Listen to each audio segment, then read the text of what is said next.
Hello friends. चलिए start करते हैं। और आज हम डिस्कस करने वाले हैं सीएमए पेपर नंबर 8 यानी इंटरमीडिएट का जो पेपर है ग्रुप 1 का, कॉस्ट अकाउंटिंग, सिलेबस 2016 वर्सेस 2022। देखिए, इस टॉपिक पर डिस्कस करने जैसा मुझे नहीं लगा कि कुछ भी है, लेकिन फिर भी बहुत सारे स्टूडेंट्स ने मैसेज कर करके, कॉल कर करके मुझे मजबूर कर दिया कि हाँ, इस टॉपिक पर मैं वीडियो क्लिप बनाकर डालूं।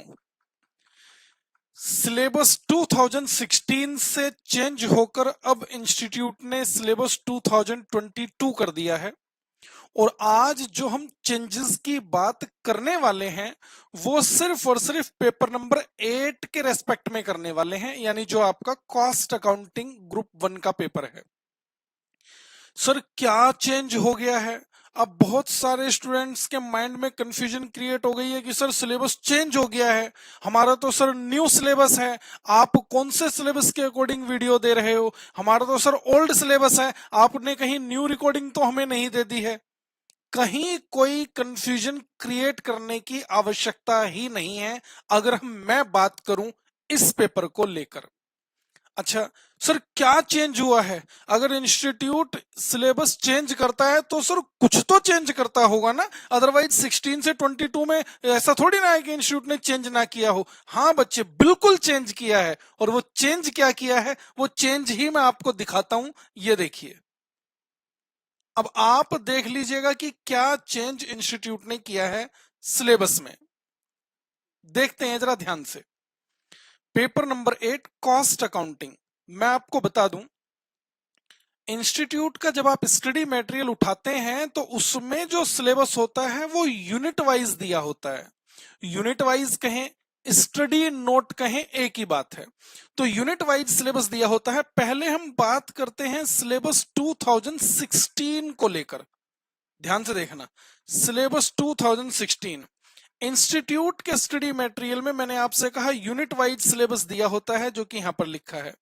हमने उस सिलेबस को फिर टॉपिक वाइज डिस्ट्रीब्यूट कर दिया है आपको समझाने के लिए, आपकी क्लास में आपको बेटर अंडरस्टैंडिंग के साथ किस तरह यह सिलेबस समझ में आ सकता है उसके अकॉर्डिंग टॉपिक वाइज डिस्ट्रीब्यूट किया है। अच्छा, 2016 में कितनी यूनिट्स थी देखना जरा, study note. Introduction to cost accounting, methods of costing, cost accounting techniques. ठीक है, 3 स्टडी नोट यानी 3 यूनिट। अच्छा, 2020 में देखें unit wise syllabus. Introduction to cost accounting, methods of costing and last cost accounting techniques. पहले भी 3 यूनिट्स यही इसी नाम से थी, अभी भी 3 यूनिट्स इसी नाम से हैं। ठीक है, इन यूनिट्स की वेटेज देखते हैं। देखना जरा सर, 2016 में first unit 40 marks, methods of costing 30 marks, cost accounting techniques भी 30 मार्क्स।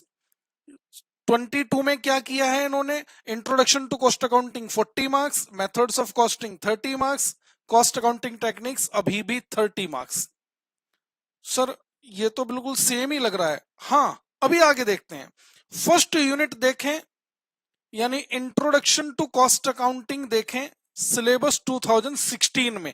ध्यान से, basic concept, material, labour, overheads, cost accounting standard, unit costing जिसे आप कॉस्ट शीट यानी प्रिपरेशन ऑफ कॉस्ट शीट कहते हैं, non integral and integral accounts, reconciliation statement.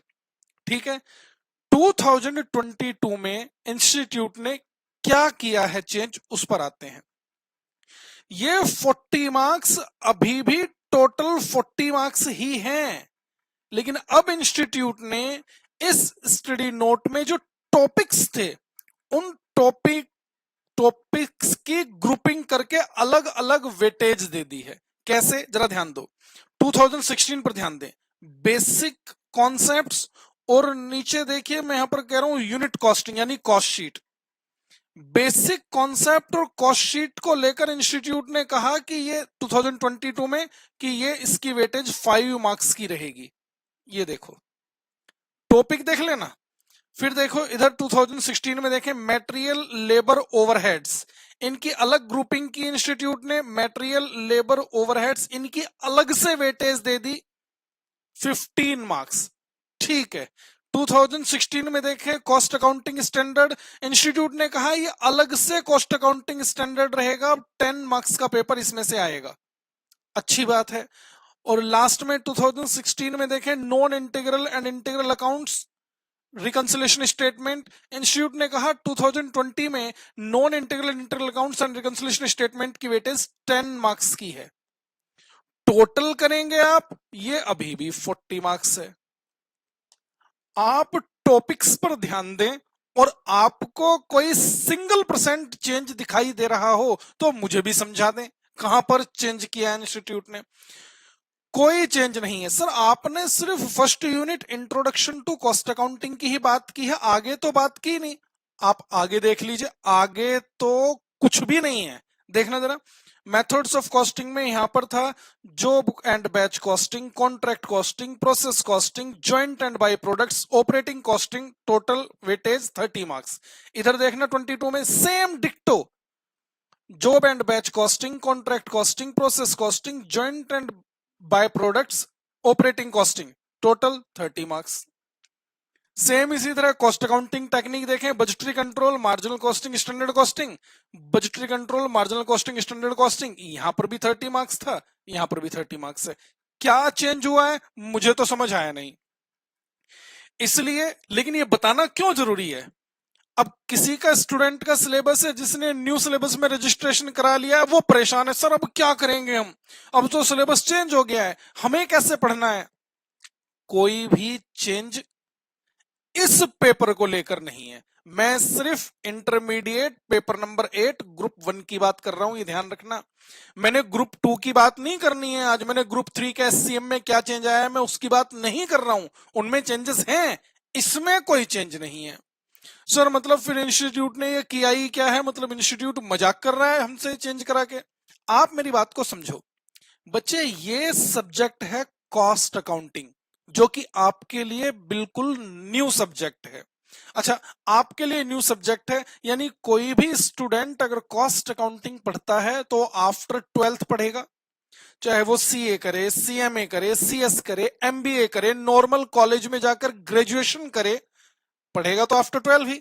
और सभी के लिए सब्जेक्ट इस लेवल पर नया सब्जेक्ट होगा, और अगर नया सब्जेक्ट होगा तो आपको इस सब्जेक्ट की एलिमेंट्री नॉलेज ही तो इस लेवल पर दी जाएगी, या आपको एक्सपर्ट बना देंगे फर्स्ट लेवल पर ही कि हाँ ग्रुप 1 में ही ये लो आप कंपनी को दिए जाने वाले डिसीजन हमें बताओ कैसे कंपनी को डिसीजन देता है कॉस्ट अकाउंटेंट, कोई पॉसिबिलिटी है। एलिमेंट्स सिखाए जाएंगे, इंट्रोडक्टरी सिलेबस आपका बनाया जाएगा, तो वो तो यही रहने वाला है, इसमें इंस्टीट्यूट चेंज करेगा क्या। और मैं आपको बता दूं अभी तक जितना मेरा एक्सपीरियंस है, अभी तक जो मैंने इंस्टीट्यूट के सिलेबस चेंज करते समय देखा है, वो यही देखा है कि इंस्टीट्यूट इंटरमीडिएट से कुछ टॉपिक उठाकर फाइनल में ट्रांसफर कर देता है, फाइनल से कुछ टॉपिक उठाकर इंटरमीडिएट में ट्रांसफर कर देता है, ये चेंजेस इंस्टीट्यूट करता रहता है। और आप खुद समझ कर देखो क्या चेंज करेगा और इंस्टीट्यूट। अब इंस्टीट्यूट ऐसा थोड़ी ना करेगा कि हाँ कि आपसे ये कहे कि नहीं बच्चे जो टैक्स का सब्जेक्ट था ना, अब वो टैक्स का सब्जेक्ट अब टैक्स नहीं, अब कॉस्ट अकाउंटिंग के नाम से सिखाया जाएगा और आपके यहां पर सिलेबस में डाल देगा, कोई पॉसिबिलिटी है। बेसिक नॉलेज यही आपका ग्रुप 1 का सब्जेक्ट था और यही है जिसे हमने यहां पर कॉस्ट अकाउंटिंग का नाम हमने या इंस्टीट्यूट ने दे रखा है। अब इंस्टीट्यूट के चेंजेस को आपने समझ लिया, सिर्फ इन्होंने इस फर्स्ट यूनिट के जो अलग अलग टॉपिक थे इनको भी बाइफरकेट कर दिया है, मार्क्स की वेटेज को डिस्ट्रीब्यूट कर दिया है। इससे क्या फर्क पड़ता है, और मैं आपको बता दूं मैं वेटेज को कभी इंपोर्टेंस नहीं देता हूं अपनी क्लास में पढ़ाते समय। सर ये क्या कह दिया आपने, वेटेज को इंपोर्टेंस नहीं देते हो, आप सोचकर बताओ जरा, आपके लिए एक नया सब्जेक्ट है ये, क्या आपको पहले वो टॉपिक स्टार्ट करा दूं जिसकी वेटेज मार्क्स में ज्यादा है, आपको समझ आ जाएगा। चलो मार्जिनल कॉस्टिंग स्टार्ट करते हैं, पहला ही चैप्टर, कोई पॉसिबिलिटी है। फॉर्मूला लिखवा देता हूं, फॉर्मूले लिखवा कर क्वेश्चन बनवाता हूं और आप भी कर लेना। हो सकता है मैं फॉर्मूले लिखवा दूं, आप उन्हें रट लें, जैसे क्वेश्चन मैं यहां पर कराऊं वैसे ही आपको होमवर्क में दूं और आपसे क्वेश्चन बन जाए। क्यों? क्योंकि फॉर्मूले आपने रट लिए हैं, कैलकुलेटर आप यूज कर सकते हैं, क्वेश्चन बन जाएगा। लेकिन क्या इससे कॉन्सेप्ट समझ आ जाएगा?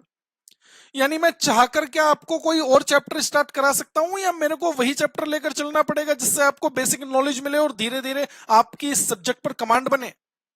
तो इस बात का ध्यान रखिएगा, क्या वेटेज किस चैप्टर को इंस्टीट्यूट ने दे रखी है मुझे कोई फर्क नहीं पड़ता।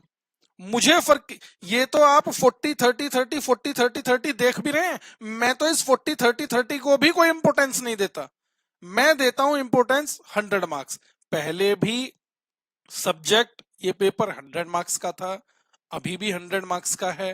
पहले भी हम पूरा 100 मार्क्स का पेपर की तैयारी करते थे, अभी भी 100 मार्क्स की तैयारी करते हैं। तो मुझे क्या फर्क पड़ता है कि किसी चैप्टर को कम वेटेज और ज्यादा वेटेज दे दी जाए? वो तो आपके सोचने वाली बात है। लेकिन हमें क्लास में सिलेबस करते समय वही सीक्वेंस रखना पड़ेगा जो हमारे और आपके लिए ज्यादा इजी रहे और इस सब्जेक्ट को आपको प्रॉपर समझाया जा सके। ध्यान रहेगी ये बात। तो ये चेंजेस हैं, आप इसे चेंजेस कहते हैं तो कहते रहिए, मैं इसे चेंज नहीं कहता हूं। ये सिलेबस जैसा हमारा था, ओनली फॉर ग्रुप 1 स्टूडेंट्स, सिर्फ ग्रुप 1 के सब्जेक्ट के लिए बात कर रहा हूं मैं, पेपर 8 की। जैसा था वैसा ही है, इसमें कोई चेंज नहीं है। आपको लग रहा हो कि सर ये तो आपने अपने अकॉर्डिंग यूनिट्स के टॉपिक में डिवाइड करके दिखा दिया, आप स्टडी मटेरियल उठाकर देख लीजिए, आपको कुछ इससे अलग दिखाई दे जाए तो मुझे बता दीजिएगा, ठीक है? तो ये रहा सिलेबस। लेकिन सर हम इसे स्टार्ट कैसे करें? हमें तो अभी यही नहीं पता कि कॉस्ट क्या होती है।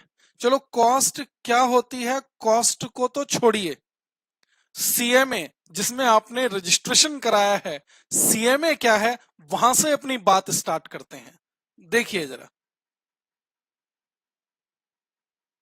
रजिस्ट्रेशन आप लोगों ने करा लिया है, फ्यूचर में प्लानिंग है, आप बनने वाले हैं सीएमए। और सीएमए ऑन स्क्रीन आपको दिखाई दे रहा है। सीएमए फुल फॉर्म क्या है सीएमए की? Cost and management accountant. Cost accountant भी कहा जा सकता है, कॉस्ट एंड मैनेजमेंट अकाउंटेंट। अच्छा, मैनेजमेंट और कॉस्ट दो वर्ड हैं। कॉस्ट अकाउंटेंट यानी कॉस्ट से रिलेटेड अकाउंटिंग कैसे की जाएगी वो हमारे सिलेबस में है, हम यहां पर सीखेंगे। मैनेजमेंट अकाउंटेंट, अब मैनेजमेंट अकाउंटेंट का मतलब क्या है? देखिए, ना सिर्फ कोई अकाउंटिंग करना, ना सिर्फ कोई अकाउंटिंग करना, मैनेजमेंट का काम क्या है? जो भी रिकॉर्ड्स हैं हमारे, कंपनी का जो ऑब्जेक्टिव है, उस ऑब्जेक्टिव को अचीव करने के लिए किस तरह का डेटा प्रिपेयर किया जाए, क्या टेक्निक्स लगाई जाएं, क्या कॉन्सेप्ट्स लगाए जाएं जिससे कि कंपनी के ऑब्जेक्टिव्स को मीट किया जा सके, वो मैनेजमेंट लेवल का काम है। और मैनेजमेंट अकाउंटेंट में सिर्फ कॉस्टिंग ही कवर नहीं होती, फाइनेंशियल अकाउंटिंग भी कवर हो जाएगी और different types of decision making सब कवर हो जाता है। बहुत वाइड टर्म है मैनेजमेंट अकाउंटिंग। चलिए यहां पर हम डिस्कस करेंगे CMA, cost and management accountant. Institute CMA की डिग्री आपको देगा कुछ स्टेजेस पार करने के बाद। और वो स्टेजेस क्या हैं? आप इंटरमीडिएट लेवल पर हैं अभी। इंटर में आपको दो ग्रुप क्लियर करने हैं। ग्रुप 1 4 पेपर्स इसमें होंगे, ग्रुप 2 4 पेपर्स इसमें होंगे। जब ये इंटरमीडिएट लेवल आपका क्लियर हो जाएगा, उसके बाद आपने फाइनल में जाकर फिर से दो ग्रुप क्लियर करने होंगे। ग्रुप 3 यहां पर भी 4 पेपर्स होंगे, ग्रुप 4 यहां पर भी 4 पेपर्स होंगे। यानी 4 पेपर के 4 ग्रुप आपने क्लियर करने हैं, जिसमें से ग्रुप 1 और ग्रुप 2 इंटरमीडिएट लेवल कहलाता है, group 3 and group 4 final level कहलाता है। लेकिन ये जो हमारा सब्जेक्ट है कॉस्ट, मैं आपको ये बता देना चाहता हूं, आपका फ्यूचर में जो कोर एरिया होने वाला है वो कॉस्ट से रिलेटेड होने वाला है। और क्योंकि इंस्टीट्यूट आपको डिग्री ही कॉस्ट अकाउंटेंट की देगा, तो इसलिए इंस्टीट्यूट ने कॉस्ट से रिलेटेड सब्जेक्ट, कॉस्ट से रिलेटेड सिलेबस आपके हर स्टेज पर, आपके हर ग्रुप में डाल रखा है। यानी आप समझें कि सिर्फ कॉस्टिंग से रिलेटेड सब्जेक्ट आपको अलग अलग अलग अलग ग्रुप में बार बार पढ़ना पड़ेगा। इसलिए मैं आपसे कह रहा हूं, यानी ये एक सब्जेक्ट आपके लिए इतना इंपॉर्टेंट है।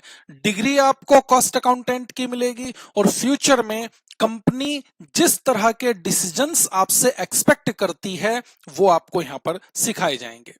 अच्छा, मैं आपको दिखा भी देता हूं। देखिए, ये एक कॉस्ट रिलेटेड सब्जेक्ट आपको कितनी बार और किस किस लेवल पर किस किस नाम से पढ़ना पड़ेगा। देखिए जरा, ये देखें, CMA, cost and management accountant. यहां पर हम सिर्फ कॉस्ट से रिलेटेड सब्जेक्ट की बात कर रहे हैं। ग्रुप 1 100 मार्क्स का पेपर होगा। अच्छा, 100 मार्क्स का पेपर होगा। पेपर का नाम क्या है? Cost accounting. क्या है? Cost accounting. 100 मार्क्स पढ़ना है। वर्ड्स ये ध्यान रखिएगा, क्योंकि मुझे आपसे पहले यही डिस्कस करना है कि ये अलग अलग लेवल इंस्टीट्यूट ने बनाए कैसे हैं। कॉस्ट से रिलेटेड सिलेबस को इंस्टीट्यूट ने ये 4 पार्ट्स में डिवाइड कैसे किया है। यहां पर वर्ड आया कॉस्ट अकाउंटिंग। ग्रुप 2 देखना जरा, मैनेजमेंट अकाउंटिंग, मैनेजमेंट अकाउंटिंग, लेकिन चल अभी भी अकाउंटिंग ही रही है। ग्रुप 1 में कॉस्ट अकाउंटिंग, ग्रुप 2 में मैनेजमेंट अकाउंटिंग, यहां पर भी अकाउंटिंग की बात कर रहे हैं। ग्रुप 3 अब अकाउंटिंग नहीं है। देखो जरा, ग्रुप 3 में strategic cost management 100 marks. Group 3 हमने कहा स्ट्रेटेजिक कॉस्ट मैनेजमेंट। अब यहां पर कॉस्ट मैनेजमेंट की बात करेंगे, वो भी स्ट्रेटेजी बनाते हुए। अब यहां पर कोई वर्ड अकाउंटिंग जैसा आपको नहीं मिलेगा। मैं इस बात पर अभी आऊंगा कि अकाउंटिंग से मतलब क्या है और कॉस्ट मैनेजमेंट से मतलब क्या है, अभी थोड़ी देर में डिस्कस करेंगे। फिर then group 4 cost and management audit. Sir, ये ऑडिट क्या है? कंपनी ने, जिन कंपनीज को भी कॉस्ट से रिलेटेड रिकॉर्ड्स प्रिपेयर करने होते हैं, उन कंपनीज ने वो सारे records, cost accounting standard, cost accounting principles, costing techniques, उनको प्रॉपर फॉलो करते हुए मेंटेन किए हैं या नहीं, तो ये चेकिंग करना, ऑडिट करना कहलाता है। ठीक है, वो ऑडिट का काम, चेक करने का काम, वो मेरा सब्जेक्ट नहीं है। हमारा जो सब्जेक्ट है, हमारा सब्जेक्ट है कॉस्ट अकाउंटिंग। यानी आपसे मैं ये कहूं कि ये जो पहले ग्रुप 1, ग्रुप 2 और ग्रुप 3, ये तीनों सब्जेक्ट मैं आपके साथ डिस्कस करूंगा फ्यूचर में। चलिए, cost and management audit. Audit में सिर्फ चेक करने का काम है। 100 मार्क्स का पेपर है, मोस्ट इंपोर्टेंट है। कॉस्ट अकाउंटिंग स्टैंडर्ड आपको पूरे डिटेल में वहां पर पढ़ने को मिलेंगे। कॉस्ट अकाउंटिंग प्रिंसिपल्स, ये सारी चीजें आपको पढ़ने को मिलेंगी। लेकिन इन सभी चीजों को पढ़ने के लिए जो बेस तैयार होगा वो होगा आज और अभी से। ये अकाउंटिंग का मतलब क्या है, बात को समझना जरा। अकाउंटिंग यानी ट्रांजैक्शंस को रिकॉर्ड करना, जैसा कि आप फाइनेंशियल अकाउंटिंग में बचपन से करते आ रहे हैं। ट्रांजैक्शंस को रिकॉर्ड करना, यानी कॉस्ट अकाउंटिंग। यहां पर ग्रुप 1, ग्रुप 2 की मैं अगर बात करूं तो सिलेबस इतना इजी होगा, आप क्वेश्चन बनाओगे, सोल्व करोगे, आपके मार्क्स आएंगे और इजीली आप इंटरमीडिएट लेवल को पास आउट कर जाओगे। इंटरमीडिएट लेवल को, लेकिन क्योंकि ग्रुप 3 में हमारा सिलेबस क्या है? Strategic cost management. यहां पर कोई अकाउंटिंग नहीं करनी है, यहां पर कोई अकाउंटिंग नहीं करनी है। अच्छा, स्ट्रेटेजिक कॉस्ट मैनेजमेंट ग्रुप 3 की बात कर रहा हूं। सर, अभी तो हम ग्रुप 1 में हैं। बेटा, ये सिलेबस मुझे आपके साथ डिस्कस करना है, आज नहीं तो कल, कल नहीं तो परसों आपको पढ़ना तो है ना ग्रुप 3। और जब तक उसके लिए आपको आज क्या ध्यान रखना पड़ेगा वो तो आज से ही डिस्कस करना पड़ेगा ना मुझे आपके साथ। मेरी बात को ध्यान से सुनते रहिए बस। अभी स्ट्रेटेजिक कॉस्ट मैनेजमेंट। देखिए ग्रुप 1 की हम बात करें या ग्रुप 2 की हम बात करें, यहां पर क्वेश्चन बनाकर काम बड़े आसानी से चलता है। क्वेश्चन बनाकर मतलब एग्जाम में आपसे इंस्टीट्यूट क्वेश्चन पूछेगा, वो क्वेश्चन बनाने कैसे करने हैं, कैसे सोल्व करने हैं, मैं आपको सिखा दूंगा। आप एग्जाम में जाकर क्वेश्चन बनाओगे, इजीली पास हो जाओगे, इजीली पास हो जाओगे। क्यों? क्योंकि यहां पर जो सिलेबस है ना, मैं दो क्वेश्चन आपको, फॉर एग्जाम्पल दो क्वेश्चन आपको क्लास में कराऊंगा, वैसे ही क्वेश्चन 5 क्वेश्चन आपको होमवर्क में दूंगा। आप होमवर्क में जाकर क्वेश्चन बनाओगे, क्वेश्चन सोल्व हो जाएगा, कॉन्फिडेंस बन जाएगा, इजीली पास हो जाओगे। ग्रुप 3 में ऐसा नहीं होगा।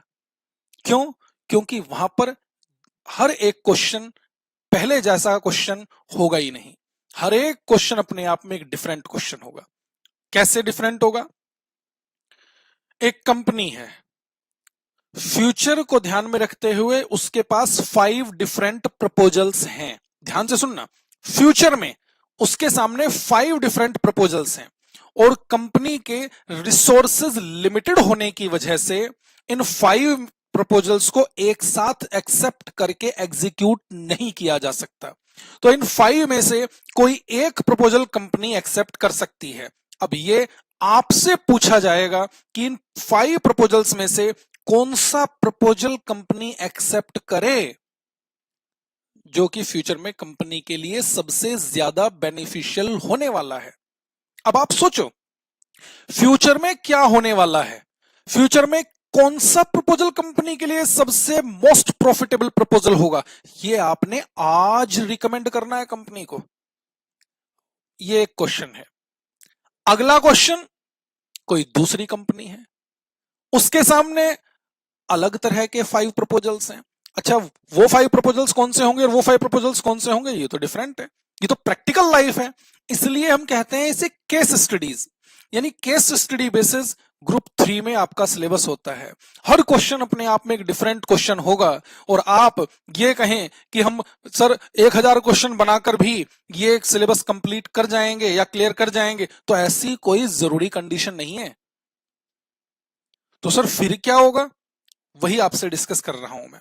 ध्यान से सुनना, इंटर लेवल पर क्वेश्चन बनाकर काम चल जाएगा, फाइनल लेवल पर सिर्फ कॉन्सेप्ट ही काम आएंगे, कॉन्सेप्ट काम आएंगे। और उन कॉन्सेप्ट की स्टार्टिंग आज से ग्रुप 1 से इंस्टीट्यूट कराना स्टार्ट कर देगा। और प्रॉब्लम यह है, आप देखना नेक्स्ट क्लास में ग्रुप 1 के सिलेबस में मैं आपको मेटेरियल का चैप्टर स्टार्ट कराऊंगा, डिटेल्ड में कॉन्सेप्ट डिस्कस करूंगा, फिर क्वेश्चन बनाऊंगा, आपको होमवर्क में क्वेश्चन दूंगा और जैसे ही आप 2-3 क्वेश्चन होमवर्क में जाकर घर पे बनाओगे, आपको लगेगा ये तो समझ आ गया, क्वेश्चन तो समझ आ गया, कॉन्सेप्ट इग्नोर हो जाएगा। तो ये ध्यान रखिएगा कि जो कॉन्सेप्ट हम यहां से डिटेल्ड में डिस्कस करते हुए चलेंगे वो आगे जाके फ्यूचर में आपको फाइनल लेवल पर हेल्प करेंगे। फ्यूचर में जाकर जब प्रैक्टिकल लाइफ में आप कंपनी को कोई एडवाइस करेंगे, रिकमेंडेशन देंगे, वहां पर आपको हेल्प करेंगे। क्वेश्चन बनाने का काम क्या होगा, क्वेश्चन में सिर्फ आप पेपर पास कर पाओगे और वो भी सिर्फ इंटर लेवल के। तो इसलिए हमें फ्यूचर में क्या करना है उसको आज ही से ध्यान में रखते हुए क्यों क्वेश्चन पर काम करें, कॉन्सेप्ट पर काम करते हैं ना। देखिए मेरा मानना है कि कॉन्सेप्ट एक ऐसी की है जिससे आप हर तरह का क्वेश्चन सोल्व कर सकते हैं। और अगर आप क्वेश्चन पर काम करने लग गए तो सिर्फ आप वही क्वेश्चन कर पाएंगे एग्जाम में जैसा क्वेश्चन क्लास में आपको करा दिया गया हो। अगर थोड़ा सा भी ट्रिकी या थोड़ा सा भी इंस्टीट्यूट क्वेश्चन में चेंज करेगा, आपसे फिर क्वेश्चन नहीं होने वाला। और अगर कॉन्सेप्ट पर काम करोगे तो आप सभी तरह के क्वेश्चंस एग्जाम में बना पाओगे। आप चेक देखते नहीं हो क्या?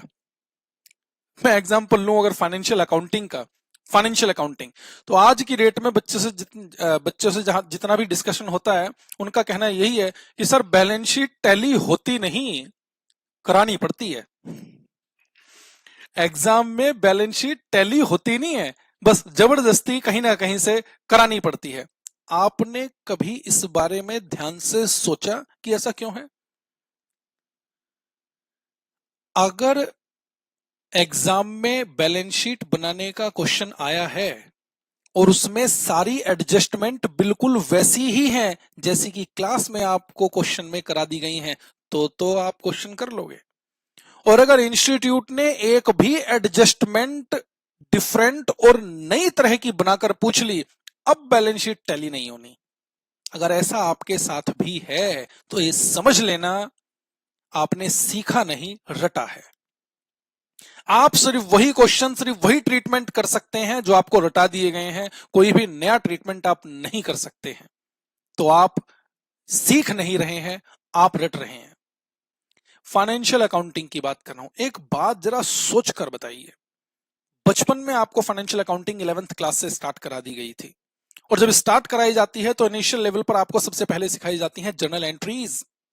और जर्नल एंट्री में इनिशियल लेवल पर ही आपको यह बताया जाता है कि जो एक अमाउंट किसी एक अकाउंट में डेबिट होगा, वही सेम अमाउंट किसी दूसरे अकाउंट में क्रेडिट भी होगा। जर्नल एंट्री डालते समय ये करते हो ना आप, सेम अमाउंट को एक अकाउंट में डेबिट करते हो, फिर सेम अमाउंट को किसी दूसरे अकाउंट में क्रेडिट करते हो। इसीलिए तो इसे डबल एंट्री बुक कीपिंग का नाम दिया जाता है, डबल एंट्री बुक कीपिंग। आप एक बात बताइए, जब जनरल एंट्री में आपको 11th क्लास में ही इतनी बात बता दी गई थी, तो बैलेंस शीट क्या है? बैलेंस शीट की एसेट साइड सारे डेबिट बैलेंसेस का टोटल है, और लायबिलिटीज साइड सारे क्रेडिट बैलेंसेस का टोटल है। और आप जनरल एंट्री डालते आ रहे हैं same amount debit same amount credit, तो फिर बैलेंस शीट टैली ना होने का रीजन आपकी समझ में आए तो मुझे भी समझाओ जरा, क्योंकि मुझे तो समझ नहीं आता। जब आप अकाउंटिंग इस लेवल पर डबल एंट्री बुक कीपिंग के अकॉर्डिंग करते आ रहे हैं, जब डेबिट सेम अमाउंट हो रहा है, क्रेडिट सेम अमाउंट हो रहा है, तो बैलेंस शीट और है ही क्या? डेबिट और credit at the end of the year, debit और क्रेडिट बैलेंसेस का टोटल ही तो है एक पर्टिकुलर डेट पर। फिर टैली ना होने का क्या रीजन है? मैं बताता हूं वो रीजन क्या है। आप जब एक चैप्टर पढ़ते हैं, उसका ट्रीटमेंट अलग तरह से रखते हैं, दूसरा चैप्टर पढ़ते हैं तो अलग तरह से, तीसरा चैप्टर पढ़ते हैं अलग तरह से, चौथा चैप्टर पढ़ते हैं अलग तरह से। मेरी बात मानकर देखना एक बार, कोई भी अकाउंटिंग का चैप्टर आप पढ़ रहे हैं, कोई भी कॉन्सेप्ट पढ़ रहे हैं, अगर आप उस चैप्टर में जर्नल एंट्री डालना जानते हैं, आपकी कभी कोई बैलेंस शीट ऐसी नहीं हो सकती जो टैली ना हो। लेकिन प्रॉब्लम यह है कि सिर्फ पार्टनरशिप है, एडमिशन है, रिटायरमेंट है, तो रिवैल्यूएशन अकाउंट बनेगा, करते हो ना, डिसोल्यूशन है तो रियलाइजेशन अकाउंट बनेगा। डट रहे हो आप, क्यों बनेगा? डबल एंट्री, जर्नल एंट्री, अगर आप जर्नल एंट्री का इफेक्ट जानते हैं, आपको कहीं फाइनेंशियल अकाउंटिंग में कोई प्रॉब्लम नहीं होने वाली है। सर आप हमें कॉस्ट अकाउंटिंग सिखाने वाले हैं या फाइनेंशियल अकाउंटिंग सिखाने वाले हैं? ये मैं क्यों इतना डिस्कशन कर रहा हूं आपके साथ, समझो मेरी बात को। आज आप ये चाहें कि आपकी फाइनेंशियल अकाउंटिंग ऐसी हो जाए कि आप हर बैलेंस शीट को फर्स्ट टाइम में ही टैली करा दें, तो आपको क्या लगता है ऐसे चुटकी बजाने का काम है क्या? बहुत मेहनत करनी पड़ेगी। और मेहनत किस चीज पर करनी पड़ेगी? उस बेसिक नॉलेज पर जो आपको 11th क्लास से दी गई थी। वहां से स्टार्ट करना पड़ेगा आपको, दोबारा से वहां से फोकस रखना पड़ेगा कि हाँ, कैसे हमारी बैलेंस शीट टैली नहीं होती है। बहुत मुश्किल काम नहीं है, क्योंकि आप आज 11th लेवल को बहुत पीछे छोड़कर आ चुके हैं। सर आप तो फाइनेंशियल अकाउंटिंग की बात कर रहे हैं, अब हम आते हैं अपने सब्जेक्ट पर। यह सब्जेक्ट बच्चे आपके लिए आज बिल्कुल नया है। आज तक आपने इस सब्जेक्ट को, मैं तो मानता हूं कि देखा ही नहीं है। यानी आज से आपको इसकी बेसिक नॉलेज मिलने वाली है। और अगर आपने आज इसकी बेसिक पर अपनी कमांड बना ली, तो फ्यूचर में ग्रुप 3, ग्रुप 4 कहीं पर भी कॉस्ट से रिलेटेड कोई भी डिसीजन आपको देना हो, कहीं कोई प्रॉब्लम नहीं होने वाली है। यानी आज आप इसके इनिशियल लेवल पर खड़े हैं, तो बेसिक पर ही कमांड बनाना हमारा मेन मोटिव होना चाहिए। और अगर बेसिक पर कमांड नहीं बनी, तो फाइनल में जाकर फिर कॉस्ट से रिलेटेड क्वेश्चंस में पेपर में आपके साथ वही होने वाला है जैसा आज फाइनेंशियल अकाउंटिंग के पेपर में बैलेंस शीट बनाते समय होता है। ध्यान रखिएगा बेटा, मैं बार बार कह रहा हूं, हम आगे नेक्स्ट क्लास से जब मेनली सिलेबस स्टार्ट करेंगे तो मैं आपको क्वेश्चन कराने लगूंगा, लेकिन क्वेश्चन से पहले आपको डिटेल्ड कॉन्सेप्ट डिस्कस करके दूंगा। उस कॉन्सेप्ट को हमेशा याद रखना, उस कॉन्सेप्ट पर हमेशा काम करना। कॉन्सेप्ट अगर आपको पता होंगे, आप हर तरह का क्वेश्चन बना पाओगे और ये कॉन्सेप्ट आपको फ्यूचर में जाकर काम भी आएंगे और हर तरह के क्वेश्चन के लिए आपके लिए ये हेल्पफुल रहेंगे। अगर सिर्फ आप क्वेश्चंस पर काम करोगे तो सिर्फ उन्हीं उसी तरह के क्वेश्चन बना पाओगे जिस तरह के आपको क्लास में करा दिए गए हैं। इंस्टीट्यूट क्वेश्चन चेंज करेगा और करता है, आपको प्रॉब्लम होना स्टार्ट हो जाएगी। ध्यान रहेगी ये बात। तो मेरा मानना है कॉन्सेप्ट पर आपका मेन फोकस होना चाहिए। इनिशियल लेवल से हम अभी इस नए सब्जेक्ट की स्टार्टिंग कर रहे हैं, तो चलिए डिस्कस करते हैं। मैंने आपसे कहा कॉस्ट अकाउंटिंग ग्रुप 1 ग्रुप 2, यहां पर सिर्फ अकाउंटिंग की बात है। कैसे रिकॉर्ड्स प्रिपेयर किए जाते हैं वो हम यहां पर सीखेंगे, लेकिन उससे पहले ये तो समझ लें कि कॉस्ट क्या है। उससे पहले हमें समझना पड़ेगा कि कॉस्ट क्या है। चलो ध्यान से सुनना जरा प्लीज। सर लेकिन एक बात समझ नहीं आ रही, 11th क्लास से हम पहले से फाइनेंशियल अकाउंटिंग करते आ रहे हैं, अब ये एक और नया सब्जेक्ट कॉस्ट अकाउंटिंग, ये क्या है? या कॉस्ट में ऐसी चीज क्या है? ध्यान से समझना बच्चे। बात करते हैं कि कॉस्ट क्या है, इसमें क्या चीजें कवर होंगी वो समझते हैं। आपने फाइनेंशियल अकाउंटिंग में जैसे हम कहें प्रॉफिट एंड लॉस अकाउंट बनाया, कंपनी की कोई भी इनकम है प्रॉफिट एंड लॉस अकाउंट में क्रेडिट, कंपनी की कोई भी खर्चे हैं, कोई भी एक्सपेंडिचर है पी एंड एल अकाउंट में डेबिट। ये किया आपने, नेट प्रॉफिट निकाल दिया। लेकिन जो भी एक्सपेंडिचर आपने फाइनेंशियल अकाउंटिंग में कंसीडर किए, क्या वो सारे यहां पर कंसीडर होंगे या नहीं, ये समझो जरा पहले। देखिए कंपनी का अगर कोई बिजनेस है, जैसे हम बात करते हैं मैन्युफैक्चरिंग कंपनी की, मैन्युफैक्चरिंग कंपनी, तो कंपनी का बिजनेस क्या है? प्रोडक्ट को बनाना फैक्ट्री के अंदर, मार्केट में सेल कर देना। इस मेन ऑब्जेक्टिव को, यानी जो कंपनी का मेन बिजनेस है, इससे रिलेटेड जो भी कंपनी के खर्चे हैं सिर्फ वही कॉस्ट अकाउंटिंग में कंसीडर किए जाते हैं। इस प्रोडक्ट को बेचकर जो कंपनी को रेवेन्यू मिलेगा, सिर्फ वही रेवेन्यू कॉस्ट अकाउंटिंग में कंसीडर किया जाएगा। यानी और कोई different type of expenditure, different type of income है, वो फाइनेंशियल अकाउंटिंग में जो कंसीडर करते आ रहे हो, जैसे करते आ रहे हो करते रहिए, हमें कोई फर्क नहीं पड़ता। कॉस्ट अकाउंटिंग में सिर्फ उन्हीं इनकम्स, सिर्फ उन्हीं एक्सपेंस की बात की जाएगी जो कंपनी के मेन बिजनेस से रिलेटेड होंगे। जैसे मैं एक एग्जांपल लेता हूं, मान लीजिए कंपनी, एग्जांपल लेते हैं चलो नीलकमल कंपनी का, जो प्लास्टिक की चेयर बनाकर मार्केट में सेल करते हैं। अब जरा सोचिए जरा, जब कंपनी फैक्ट्री के अंदर चेयर बनाएगी, उससे रिलेटेड जो भी एक्सपेंस होंगे, उस चेयर को मार्केट में सेल करेगी, उससे रिलेटेड जो भी एक्सपेंस होंगे, सिर्फ वही कॉस्ट अकाउंटिंग में कंसीडर किए जाएंगे, क्योंकि सिर्फ वही कॉस्ट की डेफिनेशन में कवर होंगे। कॉस्ट की डेफिनेशन मतलब सर क्या कॉस्ट की डेफिनेशन एक अलग डेफिनेशन है, कोई डिफिकल्ट डेफिनेशन है? मैं तो कहता हूं कोई डेफिनेशन ही नहीं है। आप खुद समझिए, कोई भी खर्चा है, अगर वो उस प्रोडक्ट को मैन्युफैक्चर करने से रिलेटेड है या सेल करने से रिलेटेड है तो कॉस्ट अकाउंटिंग में आएगा, अदरवाइज नहीं आएगा। सोचो जरा, कंपनी चेयर बनाएगी, चेयर बनाने के लिए प्लास्टिक की जरूरत है, प्लास्टिक मार्केट में सप्लायर से परचेज करेंगे तो कंपनी का खर्चा होगा। तो क्या कॉस्ट है? क्या बिना प्लास्टिक के प्लास्टिक चेयर बन सकती है? सर प्लास्टिक तो चाहिए, तो प्रोडक्ट को मैन्युफैक्चर करने से रिलेटेड हुआ ना, कॉस्ट है। फैक्ट्री के अंदर वर्कर काम करेगा, उस प्लास्टिक को कन्वर्ट करके चेयर बनाएगा, अपने वेजेस लेगा, कंपनी को उस वर्कर को काम करने की पेमेंट देनी पड़ेगी। क्या मैन्युफैक्चरिंग से रिलेटेड खर्चा है? हाँ है, तो कॉस्ट में कवर होगा। बात समझ आ रही है? प्रोडक्ट बेचेगा शोरूम में बैठा हुआ सेल्समैन, सेल्समैन को at the end of the year salary, at the end of the month salary पे की जाएगी, या जैसे भी मंथली दी जाती है, वीकली दी जाती है, वो जो सैलरी सेल्समैन को दी जाएगी, क्या सेल करने से रिलेटेड है? बिल्कुल है। क्या कॉस्ट में आएगा? बिल्कुल आएगा। बात समझ में आ रही है? अच्छा, जरा ध्यान से सुनना और सोचना और बताना। कंपनी ने बैंक से लोन ले रखा है, उस लोन पर company at the end of the year interest की पेमेंट करती है, क्या कॉस्ट है? अब ये आपने सोचना है। क्या एक्सपेंडिचर है? हाँ, एक्सपेंडिचर है। आप प्रॉफिट एंड लॉस अकाउंट में इंटरेस्ट ऑन डिबेंचर लेकर चलते हो, खर्चा तो है, लेकिन क्या कॉस्ट अकाउंटिंग में भी कवर होगा या नहीं? तो अब आपने सोचना है। क्या इंटरेस्ट फैक्ट्री के अंदर चेयर बनाने की वजह से देना पड़ रहा है? नहीं।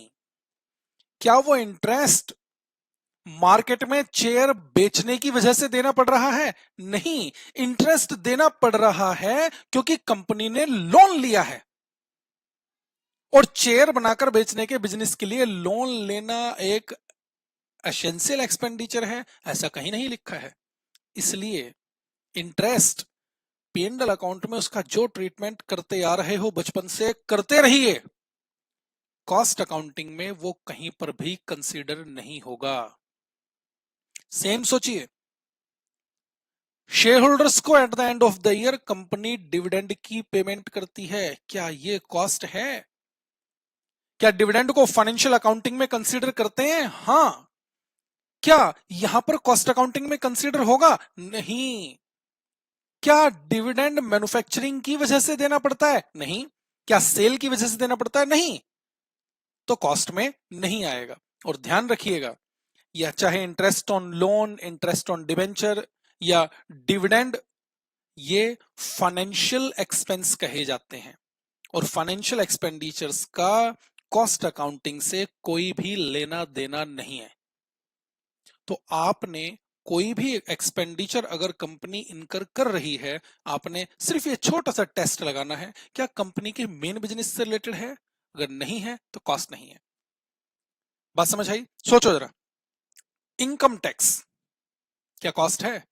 पहले तो बताइए, क्या एक्सपेंडिचर है? हाँ है। आप प्रोविजन फॉर इनकम टैक्स बनाते हो फाइनेंशियल अकाउंटिंग में, बनाते हो कि नहीं बनाते हो? बनाते हो। क्या कॉस्ट है?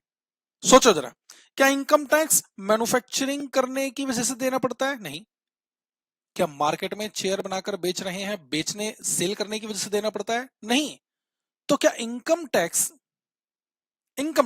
कॉस्ट है? नहीं है। और ध्यान देना, इनकम टैक्स ग्रुप 1 में भी आपको यहां पर इंटर लेवल पर 100 मार्क्स का पेपर पढ़ने के लिए मिलेगा, और फाइनल में फिर से डायरेक्ट टैक्सेशन इनकम टैक्स आप फिर से पढ़ेंगे, 100 मार्क्स का पेपर वहां पर भी होगा। इनकम टैक्स, कोई भी एसएससी, कोई भी पर्सन अगर इंडिया के अंदर अंदर इनकम अर्न करता है तो उसे उस इनकम पर टैक्स देना है। इनकम टैक्स इनकम पर लगाया गया टैक्स है, ना कि मैन्युफैक्चरिंग और सेलिंग पर लगाया गया। इसलिए इनकम टैक्स एक्सपेंडिचर है। फाइनेंशियल अकाउंटिंग में जो ट्रीटमेंट कर रहे हो करते रहिए, कॉस्ट नहीं है। और ये ध्यान रखना, जो भी चीज कॉस्ट नहीं है, जैसे मैंने कहा इंटरेस्ट, डिविडेंड, इनकम टैक्स, ये ना तो कॉस्ट अकाउंटिंग में आ सकते हैं ना ही आएंगे। और अगर आप कभी किसी क्वेश्चन में ये लिखा हुआ देख लो तो समझ लेना इंस्टीट्यूट ने सिर्फ कंफ्यूजन क्रिएट करने के लिए दिया है, ट्रीटमेंट नहीं होने वाला उसका। ध्यान रहेगी ये बात। अच्छा, जीएसटी सोचिए और बताइए, क्या कॉस्ट है? GST goods and services tax. जब कंपनी फैक्ट्री के अंदर मैन्युफैक्चरिंग करेगी, क्या जीएसटी लगेगा? बिल्कुल लगेगा।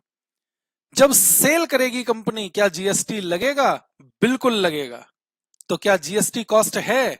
हाँ, ये मैन्युफैक्चरिंग और सेलिंग की वजह से ही देना पड़ेगा, तो ये कॉस्ट है। हम मटेरियल के चैप्टर में भी डिस्कस करेंगे इसका छोटा सा ट्रीटमेंट, और आगे जहां पर भी इसका जिक्र आएगा हमें कंसीडर करना पड़ेगा। तो एक ओवरव्यू मिल पा रहा है आपको, क्या चीजें कॉस्ट में कवर की जाएंगी और क्या चीजें कॉस्ट में कवर नहीं की जाएंगी। ये सिर्फ बेसिक नॉलेज मैं आज की क्लास में आपके साथ डिस्कस कर रहा हूं। यहां तक बात ठीक है? अच्छा, तो आप मुझे बताइए, अकाउंटिंग, अकाउंटिंग से मतलब क्या है? सबसे पहले तो आपको बताया जाएगा कॉस्ट क्या है, फिर उसके बाद अलग अलग कंपनीज के लिए कॉस्ट को प्रेजेंट करने का तरीका अलग होता है, अलग कंपनी के लिए अलग तरीका है, उसे हम देते हैं मेथड्स ऑफ कॉस्टिंग का नाम, मेथड्स ऑफ कॉस्टिंग। और इसी को हम कहते हैं कॉस्ट अकाउंटिंग, यानी अकाउंटिंग कर रहे हैं हम अभी। फाइनल में जाकर बात करेंगे मैनेजमेंट लेवल पर कि कंपनी फ्यूचर में क्या करे और क्या ना करे जिससे कि कंपनी का प्रॉफिट मैक्सिमाइज किया जा सके। चलिए, कॉस्ट का एक ओवरव्यू मिल पा रहा है, एक छोटा सा टेस्ट आप लगा सकते हैं। जैसे मैंने कहा, अगर मैन्युफैक्चरिंग कंपनी है तो प्रोडक्ट बनाने और सेल करने का कंपनी का बिजनेस है, इससे रिलेटेड जो भी इनकम, जो भी एक्सपेंस है वो कॉस्ट में कवर होंगे। यानी इन शॉर्ट अगर मैं बात कहूं तो आपने एक वर्ड सुना होगा ऑपरेटिंग, कोई भी ऑपरेटिंग इनकम, ऑपरेटिंग एक्सपेंस है वो कॉस्ट में कवर होगी। नॉन ऑपरेटिंग फाइनेंशियल हुआ या कुछ भी हुआ वो कवर नहीं होगा। अच्छा, चलिए सर, ये बात तो ठीक है। सिलेबस के बारे में डिस्कस करते हैं जरा। जैसे हम बात करें कॉस्ट अकाउंटिंग, ये देखिए। अच्छा, मेरे कहने से ना ये जो डायग्राम मैंने बना रखा है आप इसे बना लीजिए, ज्यादा बेस्ट है। आपको ध्यान रहेगा, याद रहेगा कि हाँ, आपका कोर एरिया कॉस्ट ही होने वाला है, कॉस्टिंग ही होने वाली है। चलो, ये वीडियो रोक कर पॉज करके कॉपी कर लेना, हम आगे चलते हैं, सिलेबस डिस्कस करते हैं, जरा ध्यान दो।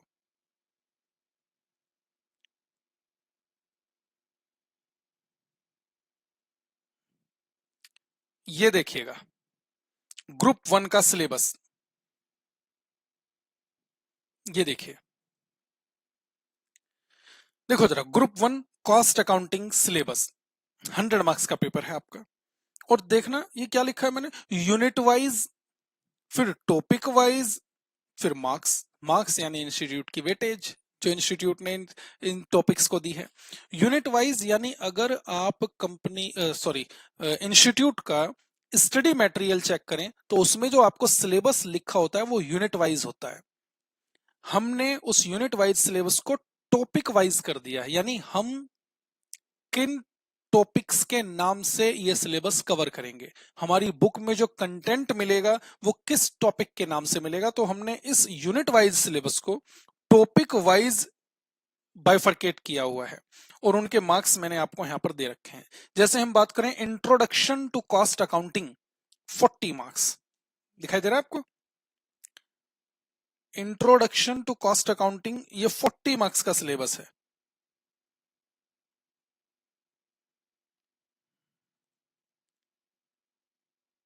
ये देखिए, introduction to cost accounting 40 marks. Second है methods of costing, 30 marks. Cost accounting techniques, 30 marks. हो गया टोटल 100 मार्क्स का सिलेबस। ये सिलेबस आपने नोट डाउन करना है, फटाफट से वीडियो रोको और पहले नोट डाउन करो, फिर हम डिस्कस करते हैं।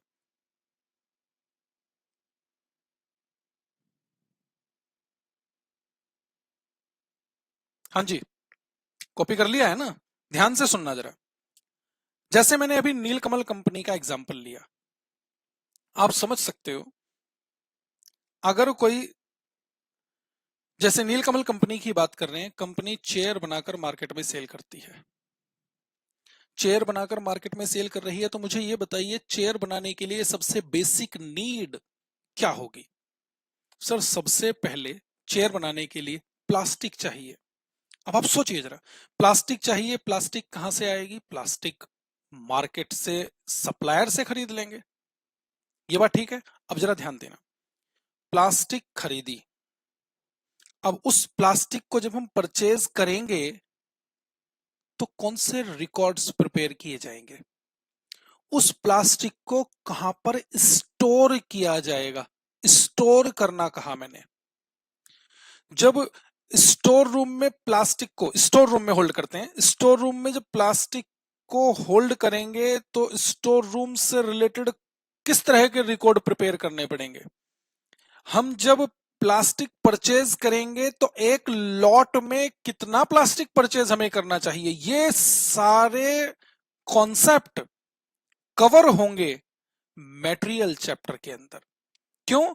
क्योंकि मटेरियल प्लास्टिक है और फाइनल प्रोडक्ट जो कंपनी बनाएगी वो चेयर बनेगी, तो चेयर फाइनल प्रोडक्ट हुआ, प्लास्टिक मटेरियल हुई। तो उस मटेरियल से रिलेटेड जो भी कॉन्सेप्ट होंगे वो हम कवर करेंगे इस चैप्टर के अंदर, मटेरियल के अंदर।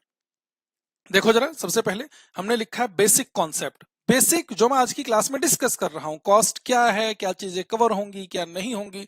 फिर जब हम मेन सिलेबस पर आएंगे तो सबसे पहले हम डिस्कस करेंगे मटेरियल। तो मटेरियल यानी फाइनल प्रोडक्ट को बनाने के लिए जो रॉ मटेरियल चाहिए वो यहां पर कवर होगा। मटेरियल से रिलेटेड सारे कॉन्सेप्ट्स यहां पर कवर हो जाएंगे। चलो, मटेरियल कहां से आएगा बच्चे? सप्लायर से परचेज कर लेंगे। अच्छा, सप्लायर से परचेज करेंगे, इस मटेरियल से, इस प्लास्टिक से चेयर बनानी है। कौन बनाएगा ये चेयर? वर्कर बनाएगा। वर्कर कहां से आएगा? वर्कर भी मार्केट से ही हायर होगा। आप समझो, आज की अनएम्प्लॉयमेंट की सिचुएशन तो ऐसी है कि आपको अपनी फैक्ट्री के लिए 10 वर्कर चाहिए। आप आज एडवर्टाइजमेंट निकालें, कल 10,000 वर्कर आपकी फैक्ट्री के बाहर खड़े होंगे। 10 वर्कर के लिए 10,000, क्योंकि अनएम्प्लॉयमेंट इतना ज्यादा हो गया है। तो आप समझो जरा, ये वर्कर कहां से मिलेंगे? ये भी मार्केट से ही हायर किए जाएंगे। अच्छा, इन वर्कर से काम कराएंगे तो इन्हें पेमेंट करनी पड़ेगी, पेमेंट करेंगे तो ये कॉस्ट है, इसे हम नाम देते हैं लेबर कॉस्ट। अच्छा, वर्कर को कब हायर करना है? जब वर्कर को हम पेमेंट करते हैं, वर्कर्स को बोनस भी देना पड़ेगा। वर्कर लेट नाइट में काम करेगा, ओवर टाइम भी देना पड़ेगा। वर्कर से रिलेटेड रिकॉर्ड्स किस तरह से प्रिपेयर किए जाएंगे, वो सारे कॉन्सेप्ट जो भी लेबर से रिलेटेड होंगे वो हम डिस्कस करेंगे लेबर चैप्टर के अंदर। ये देखिए, नेक्स्ट कॉन्सेप्ट मटेरियल के बाद हमारा क्या होगा? लेबर। ये बात ठीक है? चलिए, मटेरियल हो गया, मार्केट से परचेज कर लिया। लेबर, वर्कर मार्केट से हायर कर लिए, काम करेंगे, कराएंगे उनसे, उन्हें पेमेंट करेंगे। उसके बाद और बताइए, और क्या जरूरत पड़ेगी चेयर बनाने के लिए? क्या सड़क पे ही मैन्युफैक्चरिंग स्टार्ट हो जाएगी क्या? अब उसके लिए प्रॉपर स्पेस चाहिए। प्रॉपर स्पेस यानी एक फैक्ट्री चाहिए। अगर फैक्ट्री खुद की है तो डेप्रीशिएट होगी, खुद की नहीं है तो रेंट पे लेनी पड़ेगी, तो रेंट का खर्चा। उस प्लास्टिक से चेयर बनाने के लिए सर मशीन चलानी पड़ेगी, मशीन परचेज करनी पड़ेगी। अगर खुद परचेज करते हो तो डेप्रिसिएशन लगेगा, खुद की मशीन नहीं है, रेंट पर लोगे तो रेंट का खर्चा। मशीन चलाने के लिए उसमें sir time to time machine में ग्रीसिंग ऑयलिंग करनी पड़ती है, ये खर्चा। मशीन चलाने के लिए इलेक्ट्रिक पावर की जरूरत है, इलेक्ट्रिसिटी का बिल आएगा, ये खर्चा। ये सब क्या है? ये सब कॉस्ट है। यानी मटेरियल और लेबर को छोड़कर ये जितने भी एक्सपेंस और डिफरेंट टाइप के बचते हैं, इन शॉर्ट अभी के लिए मैं इसे नाम दे देता हूं ओवरहेड्स। अभी के लिए बोल रहा हूं क्योंकि मैंने आपसे स्टार्टिंग में ही कहा किस स्टेज पर आपके साथ क्या डिस्कस करना है ये आप मुझ पर छोड़ दीजिए। अभी के लिए हम इसे नाम दे देते हैं ओवरहेड्स। मटेरियल अलग हमने डिस्कस किया, लेबर हमने अलग डिस्कस की, और बाकी सारी चीजें जो भी जरूरी हैं उसे हमने एक कॉमन, एक ओवरऑल नाम दे दिया ओवरहेड्स। इनका ट्रीटमेंट कैसे होगा वो हम यहां पर डिस्कस करेंगे ओवरहेड चैप्टर के अंदर। ध्यान रहेगी बात। अभी के लिए और डिटेल में जाएंगे इसकी जब हम मटेरियल और लेबर कंप्लीट कर लेंगे ना, जब ओवरहेड का चैप्टर स्टार्ट होगा और डिटेल डिस्कशन होगा इस पर कि क्या है ये ओवरहेड्स आखिर, या ओवरहेड्स में भी मटेरियल और लेबर कवर हो सकता है या नहीं। अभी की बात नहीं है, बाद में शेयर डिस्कस करेंगे। अच्छा, मटेरियल हो गया, लेबर हो गया, और हमने एक ओवरऑल नाम दे दिया ओवरहेड्स। बस कॉस्ट यही है, कॉस्ट तो यही है बस। अब डिफरेंट टाइप ऑफ इंडस्ट्री के लिए इसे प्रेजेंट करने का तरीका अलग अलग होगा, प्रेजेंटेशन अलग अलग होगी। वो क्या होगी वो हम समझेंगे।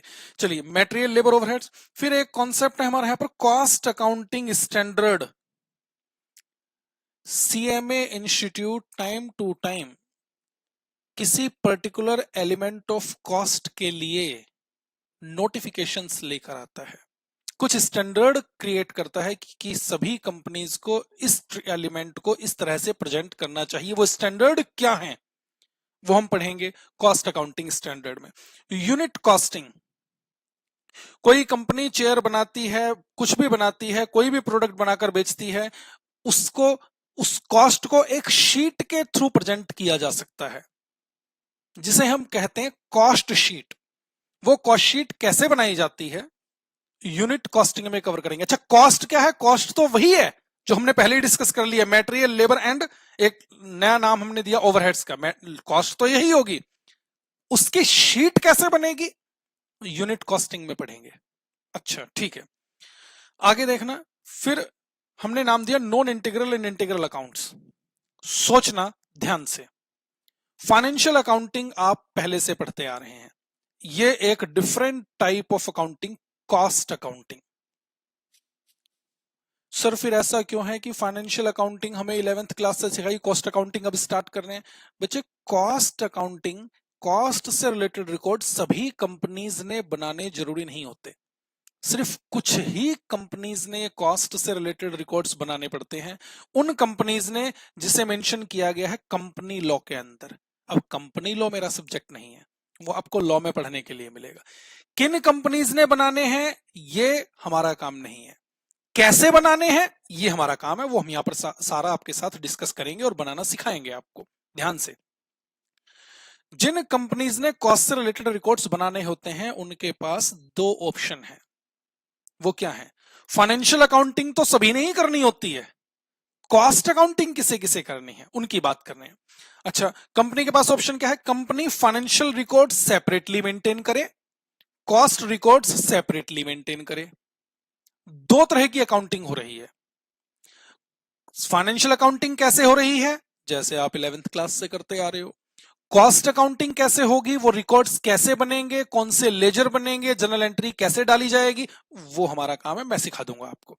ध्यान से, फाइनेंशियल अकाउंटिंग सेपरेट मेंटेन हो रही है जैसे 11th क्लास से आज तक करते आ रहे हो, बिल्कुल वैसे। कॉस्ट अकाउंटिंग, कॉस्ट रिकॉर्ड्स हम बनाना सिखाएंगे। जब दोनों बुक्स को सेपरेटली मेंटेन किया जाएगा, फाइनेंशियल रिकॉर्ड्स और कॉस्ट रिकॉर्ड्स को सेपरेटली मेंटेन किया जाएगा, तो इस कॉस्ट अकाउंटिंग रिकॉर्ड्स को बनाने को हम कहते हैं नॉन इंटीग्रल अकाउंटिंग या नॉन इंटीग्रेटेड अकाउंटिंग। बात समझ आ रही है? और अगर कहीं ऐसा हो, क्या सर सेपरेट रिकॉर्ड मेंटेन करना जरूरी है? अगर कंपनी फाइनेंशियल रिकॉर्ड्स और कॉस्ट रिकॉर्ड्स मर्ज करके एक ही सिंगल सेट ऑफ बुक्स में मेंटेन करे तो यह भी किया जा सकता है। जब दोनों को मर्ज करके सिंगल सेट ऑफ बुक्स में मेंटेन किया जाता है तो इस अकाउंटिंग सिस्टम को हम नाम देते हैं इंटीग्रल अकाउंटिंग या इंटीग्रेटेड अकाउंटिंग। ध्यान से, financial accounting, cost accounting separately maintain हो रही है, नॉन इंटीग्रल अकाउंटिंग। तो नॉन इंटीग्रल अकाउंटिंग के केस में कॉस्ट रिलेटेड रिकॉर्ड्स कैसे बनाए जाते हैं हम सीखेंगे। मर्ज करके सिंगल सेट ऑफ बुक्स में मेंटेन हो रही है, इस अकाउंटिंग सिस्टम को हम कहते हैं इंटीग्रल अकाउंटिंग। अब ये रिकॉर्ड कैसे बनाए जाते हैं? अब नॉन इंटीग्रल और इंटीग्रल में दोनों में डिफरेंट डिफरेंट तरह के रिकॉर्ड बनेंगे। अब इंटीग्रल रिकॉर्डिंग अकाउंटिंग कैसे की जाती है वो हम यहां पर सीखेंगे और हमारे चैप्टर का, हमारे टॉपिक का नाम होगा, देखिए जरा नेक्स्ट क्या लिखा है, non integral and integral accounts. एक ओवरव्यू मिल पा रहा है आपको सिलेबस का? चलो, इंटीग्रल अकाउंट में तो सिंगल सेट बन गया, एक ही प्रॉफिट निकल कर आएगा। नॉन इंटीग्रल के केसेस में सोचो, यहां पर फाइनेंशियल अकाउंटिंग अलग, कॉस्ट अकाउंटिंग अलग की जा रही है। फाइनेंशियल अकाउंटिंग में आपने बनाया profit and loss account, profit कैसे निकाला आपको पता है। कॉस्ट अकाउंटिंग में हम प्रॉफिट निकालेंगे। आप मुझे सिर्फ ये बताइए, कॉस्ट अकाउंटिंग में जब प्रॉफिट निकाला जाएगा तो इसके लिए बनाया जाता है costing profit and loss account. क्या नाम दिया मैंने? Costing P and L account. आप मुझे सिर्फ ये बताओ, फाइनेंशियल अकाउंटिंग का profit P and L account से कैसे? जैसे अकाउंट वाले सर आपको आज तक निकालना सिखाते रहे हैं। कॉस्ट अकाउंटिंग में costing P and L account मैं आपको यहां पर सिखाऊंगा। मुझे सिर्फ ये बताइए, क्या पी एंड एल अकाउंट का प्रॉफिट और costing P and L account का प्रॉफिट सेम होगा या डिफर करेगा? सोचना आपका काम है। सेम नहीं होगा, डिफर करेगा। सर क्यों डिफर करेगा? प्रॉफिट भी अलग अलग हो जाएगा अकाउंटिंग अलग अलग होने की वजह से। आप सोचो ना, मैंने स्टार्टिंग ही कैसे की। फाइनेंशियल अकाउंटिंग में आप हर तरह के खर्चे दिखाते हैं पी एंड एल अकाउंट में, कॉस्टिंग में ऐसा नहीं है। और जब खर्चे और इनकम अलग अलग हो जाएंगी तो प्रॉफिट सेम कैसे आएगा? प्रॉफिट डिफर करेगा। अच्छा, फाइनेंशियल अकाउंटिंग का पी एंड एल वाला प्रॉफिट अलग है, कॉस्ट अकाउंटिंग का कॉस्टिंग पी एंड एल वाला प्रॉफिट अलग है। ये दोनों प्रॉफिट में डिफरेंस क्यों है? इन दोनों प्रॉफिट को रिकंसाइल करके दिखाइए। आप समझ रहे हैं? फाइनेंशियल अकाउंटिंग का पी एंड एल बनाना आपको फाइनेंशियल अकाउंटिंग वाले सर ने बता दिया, कॉस्टिंग वाला कॉस्टिंग पी एंड एल आपको मैं बनाना सिखा दूंगा। दोनों प्रॉफिट डिफरेंट होंगे और इन्हें रिकंसाइल करने की जिम्मेदारी फाइनेंशियल अकाउंटेंट को नहीं दी, हमारे ऊपर छोड़ दी। अगर फाइनेंशियल अकाउंटेंट को दी होती तो ये रिकंसाइल करने का जिम्मा आपको अकाउंट वाले सर सिखाते, लेकिन ये रिकंसिलेशन का काम कॉस्ट अकाउंटेंट पर छोड़ दिया गया। इसलिए हमारे सिलेबस कॉस्ट अकाउंटिंग में पढ़ने को मिलेगा। नेक्स्ट टॉपिक का नाम देखें यहां पर, रिकंसिलेशन स्टेटमेंट। और ये रिकंसिलेशन किस चीज का रिकंसिलेशन है? Reconciliation of costing and financial profit. Costing वाले प्रॉफिट और फाइनेंशियल स्टेटमेंट वाले प्रॉफिट को रिकंसाइल करना। और ये रिकंसिलेशन की जरूरत सिर्फ और सिर्फ कहां पर होगी?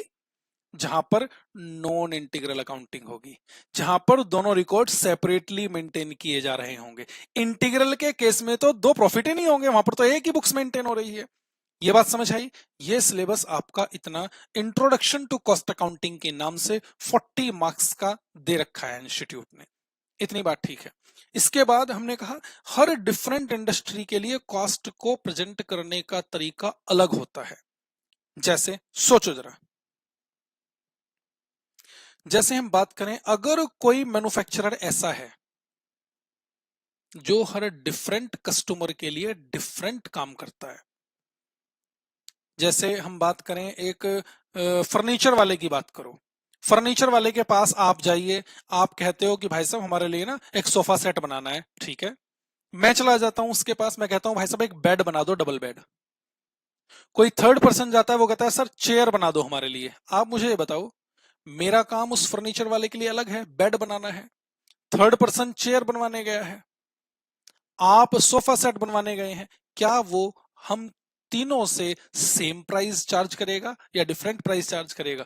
डिफरेंट प्राइस चार्ज करेगा, करेगा डिफरेंट प्राइस चार्ज। क्यों? क्योंकि उस मैन्युफैक्चरर के लिए, उस फर्नीचर वाले के लिए हम तीनों की जॉब एक अलग जॉब है। आप टेलर के पास जाइए, आप कहें सर कोट पैंट बना दो, मैं कहता हूं जाके कि पैंट शर्ट बना दो, थर्ड पर्सन कहता है कुर्ता पाजामा बना दो। अलग अलग जॉब है और अलग अलग जॉब के लिए वो अलग अलग प्राइस चार्ज करेगा। यानी जिस केस में हर एक डिफरेंट कस्टमर का ऑर्डर डिफरेंट होता है, हर एक डिफरेंट कस्टमर के लिए एक डिफरेंट जॉब परफॉर्म होती है, वो मैन्युफैक्चरर अपनी कॉस्ट कैसे कंप्यूट करता है, वो मैन्युफैक्चरर अपनी कॉस्ट किस तरह से प्रेजेंट करता है, अलग तरीका है। सीखेंगे हम एक चैप्टर के अंदर जिसका नाम होगा जॉब कॉस्टिंग। जॉब समझ आया आपको? डिफरेंट कस्टमर की जॉब डिफरेंट होगी जॉब कॉस्टिंग के अंदर। देखिए जरा, ये रहा मेथड्स ऑफ कॉस्टिंग में जॉब कॉस्टिंग। सर यहां पर तो बैच भी लिखा हुआ है। बैच क्या है? सोचो जरा, बैच जहां पर ना एक सिंगल सिंगल यूनिट नहीं बनाई जाती। अब आप सोचें जरा, ये पेन है, कंपनी ने ये पेन बनाया, क्या एक एक पेन को बनाकर उसे पैक किया जाता होगा? बिस्लरी कंपनी है, ड्रिंकिंग वाटर सेल करती है, ड्रिंकिंग वाटर सप्लाई करती है। क्या आप देखते हैं 200 ml की भी बोतल आ रही है उनकी, क्या वो 200 या 250 ml की बोतल को एक एक बोतल को सील पैक किया जाता होगा वाटर फिल करके? नहीं, एक साथ हजारों यूनिट्स पर, यूनिट बोल दिया है मैंने, हजारों बोतल्स पर एक जैसा काम किया जा रहा है कि नहीं? आप हेयर शैम्पू यूज करते हैं उसके शसे भी आते हैं, पाउच भी आते हैं, 1 रुपए, 2 रुपए, 5 रुपए। क्या कंपनी एक एक पाउच क्रिएट करके तब उसे पैक करती होगी? नहीं, एक साथ हजारों पाउच एक साथ प्रिपेयर किए जा रहे हैं। तो मैंने क्या कहा, जहां पर एक ही जैसी यूनिट्स पर और बहुत सारी यूनिट्स पर एक जैसा एक ही साथ काम किया जा रहा हो, उस ग्रुप ऑफ यूनिट्स को हम नाम देते हैं बैच। आप देखना कभी किसी प्रोडक्ट पर, जैसे आपने कोई भी शैम्पू देख रहे हैं, शैम्पू का एमआरपी देखना, जैसे कोई आपने बोतल ले ली शैम्पू की, उस पर एमआरपी देखना, एमआरपी के साथ में ना एक बैच नंबर भी लिखा होगा। वो बैच नंबर पता है क्या है? वो बोतल उस डव कंपनी ने या क्लिनिक प्लस कंपनी ने किस बैच में बनाई है, वो उसका नंबर होता है। अगर आपको उस प्रोडक्ट में कोई फॉल्ट दिखाई देता है, कुछ डिफेक्टिवनेस दिखाई देती है, आप उसकी कंप्लेंट करना चाहते हैं, तो कस्टमर केयर नंबर भी होता है। आप कॉल करो, कॉल करो, आप बताओगे कि हमने आपका प्रोडक्ट परचेज किया था, इसमें ये प्रॉब्लम है, ये डिफेक्टिव है। तो पता है आपसे क्या कहेंगे कि सर एक बार बैच नंबर बता दीजिए। उन्हें कैसे पता चलेगा आपने कौन सा परचेज किया है? और वो बैच नंबर उनके रिकॉर्ड्स में पहले से होगा कि ये कौन सुपरवाइजर था जिसकी देखरेख में ये बैच प्रोड्यूस किया गया। उस तरह उस बोतल, जिस बैच में वो बोतल बनी है, उस बैच की हो सकता है सारी ही यूनिट्स डिफेक्टिव बन गई हो, तो ट्रेस की जा सकती हैं। किसके अकॉर्डिंग? बैच के अकॉर्डिंग। तो जहां पर एक साथ एक से ज्यादा यूनिट्स पर एक जैसा काम किया जाता है, उस नंबर ऑफ यूनिट्स के ग्रुप को नाम दिया जाता है बैच। आप समझो ना, ये वर्ड बैच यहीं से तो क्रिएट हुआ है। आप लोग जब एक साथ एक क्लास में बैठकर पढ़ते हैं, तो हमारे लिए हर एक स्टूडेंट कोई डिफरेंट स्टूडेंट नहीं है, कोई स्पेशल नहीं है। हमारे लिए आप सब लोग एक जैसे हैं। सब लोग एक जैसे हैं, इसलिए आप ग्रुप ऑफ स्टूडेंट्स को भी हम लोग नाम देते हैं बैच। कहते हो ना आप, कॉस्टिंग का बैच, अकाउंटिंग का बैच, डायरेक्ट टैक्स का बैच। ये बैच वर्ड यही तो है, जहां पर एक साथ एक जैसा काम एक से ज्यादा यूनिट्स पर किया जाता है, बैच नाम दिया जाता है। जो कंपनी इस तरह से मैन्युफैक्चरिंग बैचेस में करती है, वो अपनी कॉस्ट कैसे कंप्यूट करती है सीखेंगे ना, इसीलिए तो वहां पर लिखा है बैच कॉस्टिंग। तो ये जॉब एंड बैच, समझ आया आपको बात? समझ आ गई आपको बात ये? चलो, एक जो ये बड़े बड़े कॉन्ट्रैक्ट लेते हैं, बड़े बड़े कॉन्ट्रैक्ट, जैसे फ्लाईओवर बनाना है। आप कहीं भी आते जाते हो, रास्ते में न जाने आपने भी कितने फ्लाईओवर्स पर आज तक काम करते हुए देखा होगा लोगों को, काम चल रहा है। और आपको यही पता होगा कि सर इसमें कोई 2 महीने 4 महीने का काम नहीं होता, सालों लग जाते हैं इसमें। तो कोई फ्लाईओवर बनाना है, लग गए 3 4 5 साल, कुछ भी लग सकता है। मेट्रो कंस्ट्रक्शन का काम आप समझ सकते हैं कब से चल रहा है दिल्ली में, तो कब से चल रहा है, और अभी चल ही रहा है, और न जाने कब तक चलता ही रहेगा। तो जिन्होंने ये मेट्रो कंस्ट्रक्शन का काम गवर्नमेंट से ले रखा है, वो अपनी कॉस्ट कैसे निकालते होंगे? फ्लाईओवर बनाने वाला जो कॉन्ट्रैक्टर है जिसने गवर्नमेंट से ये कॉन्ट्रैक्ट लिया है, वो अपनी कॉस्ट कैसे कंप्यूट करेगा? बड़ी बड़ी बिल्डिंग, बड़े बड़े शॉपिंग कॉम्प्लेक्स बनते हैं, जो कॉन्ट्रैक्टर उन कॉम्प्लेक्स पर कॉन्ट्रैक्ट लेकर काम करता है, वो अपनी कॉस्ट कैसे निकालेगा? प्रॉब्लम क्या है, आप समझ पा रहे हैं? सर वो बिल्डिंग ही या वो कॉन्ट्रैक्ट ही 3 साल में कंप्लीट हो रहा है, लेकिन अपने अकाउंट्स तो हर साल के एंड पे कंप्लीट करने पड़ेंगे। ऐसा थोड़ी ना आप ये कह देंगे कि सर 3 साल में हमारा कॉन्ट्रैक्ट कंप्लीट होगा तो हम प्रॉफिट या लॉस भी 3 साल बाद निकालेंगे। वो तो हर साल के एंड पे निकाल कर दिखाना पड़ेगा। तो ये जो बड़े बड़े कॉन्ट्रैक्ट लेते हैं, ये अपनी कॉस्ट कैसे कंप्यूट करते हैं? अलग तरीका है, सीखेंगे हम। किस टॉपिक में? ये देखिए, ये रहा कॉन्ट्रैक्ट कॉस्टिंग। आप समझ पा रहे हैं ना? यहां पर लिखा है मेथड्स ऑफ कॉस्टिंग, और मैं आपसे क्या डिस्कस कर रहा हूं? हर डिफरेंट इंडस्ट्री के लिए कॉस्ट को प्रेजेंट करने का तरीका अलग है, इसलिए हम उसे नाम दे रहे हैं मेथड्स। क्लियर है? जहां पर जहां पर प्रोडक्शन वर्क को अलग अलग डिपार्टमेंट में बांटकर काम किया जाता है। मैंने क्या कहा? जहां पर प्रोडक्शन वर्क को अलग अलग डिपार्टमेंट में, यानी एक डिपार्टमेंट में कुछ काम होगा, एक डिपार्टमेंट में कुछ काम होगा, एक डिपार्टमेंट में कुछ काम होगा, अगर इस तरह से मैन्युफैक्चरिंग की जाती है। जैसे मैंने अभी एग्जांपल लिया था, ये शर्ट, आप टेलर के पास गए हैं, ये शर्ट कंप्लीट शर्ट वही बनाएगा, लेकिन जो बड़ी बड़ी फैक्ट्रीज हैं उनमें एक शर्ट बनाने वाला एक नहीं होता, अलग अलग डिपार्टमेंट होते हैं। एक डिपार्टमेंट ऐसा होगा जो सिर्फ कॉलर ही बना रहा होगा, एक डिपार्टमेंट ऐसा होगा जो सिर्फ स्लीव्स बना रहा होगा, एक डिपार्टमेंट ऐसा होगा जो बाकी का स्ट्रक्चर तैयार कर रहा होगा। यानी एक ही शर्ट बनाने के लिए अलग अलग डिपार्टमेंट में अलग अलग काम हो रहा है। जहां पर प्रोडक्शन वर्क को अलग अलग डिपार्टमेंट में बांटकर प्रोडक्शन की जाती है, उन डिपार्टमेंट्स को वहां पर नाम दिया जाता है प्रोसेस। जो इस तरह से कंपनी काम करती है वो अपनी कॉस्ट कैसे कंप्यूट करती होगी, सीखेंगे। टॉपिक का नाम होगा हमारा प्रोसेस कॉस्टिंग। सर, ये जितनी सारी चीजें आप हमारे साथ डिस्कस करते जा रहे हैं, क्या ये सारी चीजें हमें याद रह पाएंगी? मैंने कब कहा ये सारी चीजें आपको याद रखनी है? ये क्या है? ये है आपका सिलेबस, जो आपने पढ़ना स्टार्ट करना है। और जब तक ये सिलेबस कंप्लीट होगा तब तक हर टॉपिक पर हम न जाने कितनी सारी क्लासेस डिस्कस कर चुके होंगे। ये तो मैं आपको सिलेबस का ओवरव्यू दे रहा हूं। जब ओवरव्यू आपको मिल जाएगा तो एटलीस्ट आपको ये तो पता चलेगा कि हाँ, कॉस्ट क्या है और हमें इसमें सीखना क्या है। ये बात समझ आ रही है? ये सारी डिस्कशन जो भी आज मैं कर रहा हूं ये आपको याद ही रहेंगी, कोई जरूरी नहीं है। और मैं भी नहीं कहता कि आपको ये याद करने वाली चीज है, मैं तो एक ओवरव्यू दे रहा हूं कि हाँ, किस टॉपिक में क्या हमें पढ़ने को मिलेगा। आगे देखिए, कई बार पता है क्या होता है, एक मटेरियल पर काम करना स्टार्ट किया और उस मटेरियल से जो प्रोडक्ट बनकर निकले तो वो एक से ज्यादा बनकर निकले। बात समझें? एक ही मटेरियल से अलग अलग अलग तरह के प्रोडक्ट बन जाना। जैसे आप बात करो, मिल्क है, मिल्क दूध, दूध को आप प्रोसेस करो, बटर अलग निकल जाएगा, स्किम्ड मिल्क, छाछ, जो भी आप, मट्ठा, जो भी आप नाम देते हैं वो अलग। अब मटेरियल तो एक ही था, इनपुट तो एक ही था मिल्क, प्रोडक्ट एक से ज्यादा बन गए, बटर भी बन गया और छाछ भी बन गई। आप उससे पनीर बनाना चाहें तो पनीर भी बन जाएगा। तो यानी एक इनपुट से डिफरेंट टाइप्स ऑफ आउटपुट। जहां पर एक मटेरियल से एक से ज्यादा तरह के प्रोडक्ट एक साथ बनकर निकलते हैं तो उन प्रोडक्ट्स को नाम दिया जा सकता है जॉइंट प्रोडक्ट्स या बाय प्रोडक्ट। सर, कब नाम देंगे जॉइंट प्रोडक्ट, कब नाम देंगे बाय प्रोडक्ट, ये भी की बात नहीं है, बाद की बात है।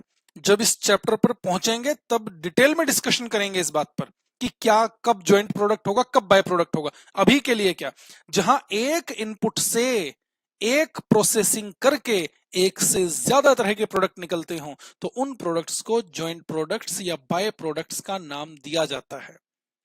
फिर उनकी कॉस्ट कैसे निकाली जाती है सीखेंगे। ये रहा हमारे चैप्टर का नाम, joint products and by products. ठीक है, अब हम बात करते हैं, अगर कोई मैन्युफैक्चरिंग कंपनी ही ना हो,